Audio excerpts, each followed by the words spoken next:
AGT Live 24/7. This is AGT Live 24/7. রেগা প্রকল্পের অস্থায়ী কর্মচারীদের স্থায়িত্বকরণ। রেগা প্রকল্পে কাজ করা কর্মচারীদেরকে সমকাজে সমবেতনের দাবি নিয়ে প্রথম জেলা সম্মেলনে মিলিত হলেন প্রকল্পের কর্মীরা।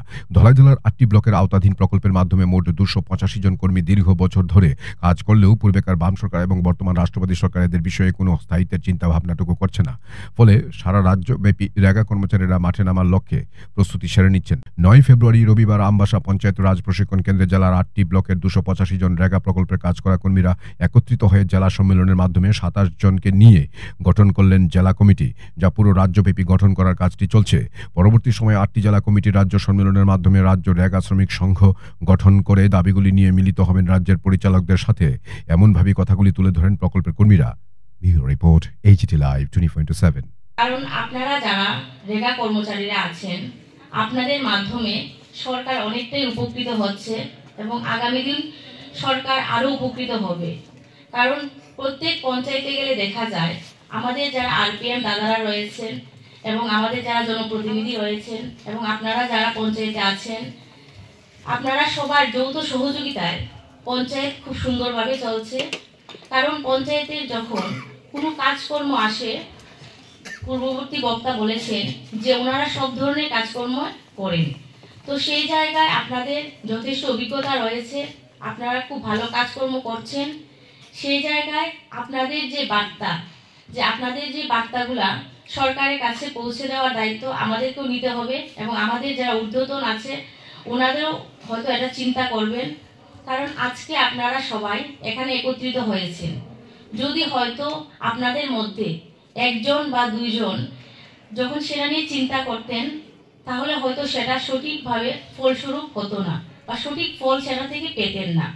আজকে আপনারা সবাই একত্রিত হয়েছেন, একত্রিত হয়ে আপনারা চিন্তা করছেন যে আপনাদের ভবিষ্যৎ কিভাবে সুনিশ্চিত করা যায়, সেই জন্য একত্রিত হয়েছে। দাবি হলো আমাদেরকে নিয়মিতকরণ, কারণ নিয়মিতকরণ হলে আমরা আমাদের সব দাবি দেওয়া পূরণ হয়ে যাবে। কিন্তু সেখানে একটা কথা আছে যে না, সেটা তো সেন্ট্রাল স্কিম, এই স্কিমে রেখে মানে রেগুলার করা যাবে না। তো এই স্কিমটি সেন্ট্রাল গভর্নমেন্টের হতে পারে, কিন্তু আমরা যারা ত্রিপুরার ছেলে মেয়ে বা আমরা রেগা কর্মচারীরা আছি, আমরা আজকে এখানে প্রায় 20-21 বছর ধরে যাবৎ এই রেগা স্কিমে কাজ করছি। এই রেগা স্কিমে আমরা কাজ করছি। আমাদের প্রথম যে গেজেট নোটিফিকেশন বের হয়েছিল সেটার মধ্যে গ্র্যাজুয়েট এবং OBC general graduate with computer knowledge এবং যারা SC ST ওনারা হায়ার সেকেন্ডারি ইকুইভ্যালেন্ট এইভাবে নোটিফিকেশনটা বের হয়েছিল। তো ওই সময় অ্যাপয়েন্টমেন্টটা নেওয়া হয়েছে। অ্যাকচুয়ালি অ্যাপয়েন্টমেন্টটা এরপরে পরবর্তী সময় যখন অন্যান্য ডিস্ট্রিক্টে চালু হলো, West district, south district, north district, তখন এই গ্র্যাজুয়েট পোস্টটা পুরা হয়ে গেল। ওখান হায়ার সেকেন্ডারি ইকুইভ্যালেন্ট GRSরা এইভাবেই হবে। তার মধ্যে আরও কিছু পোস্ট আছে, যেমন program assistant graduate, account assistant graduate, technical assistant ওনারা তো ডিপ্লোমা বা ইঞ্জিনিয়ারিং লাইনের সার্টিফিকেট, এইভাবে এইগুলো নেওয়া হয়েছে। কিন্তু আমাদের এই কর্মচারীগুলা আজকে গ্র্যাজুয়েট এবং আন্ডার গ্র্যাজুয়েটের মধ্যে একটা বেতনের বৈষম্য দেখা যাচ্ছে।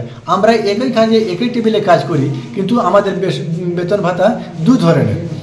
আমাদের পাশাপাশি যে আমরা পঞ্চায়েতে কাজ করছি, একটা পঞ্চায়েতে আমাদের পঞ্চায়েত সচিবও রয়েছেন, ওনাদের বেতন, ওনারা যে কাজকর্ম করছেন ওনাদের থেকে আমরা রেগার কাজ ছাড়াও ওনাদের কাজে যথেষ্ট সাহায্য করে থাকি। ডেথ, বাথ, প্রতিলিপি, PMI ঘরের জিও ট্যাগিং, ওনাদেরকে মেন্ডিজ দেওয়া, বিভিন্ন কাজ করে থাকি এবং পঞ্চায়েতের অনেক কাজ, সার্ভের কাজ আমরা করে থাকি। কিন্তু ওনাদের পঞ্চায়েত সচিবের কাজ, কিন্তু ওনারা যে বেতন পান আমরা বেতন একদম নগণ্য।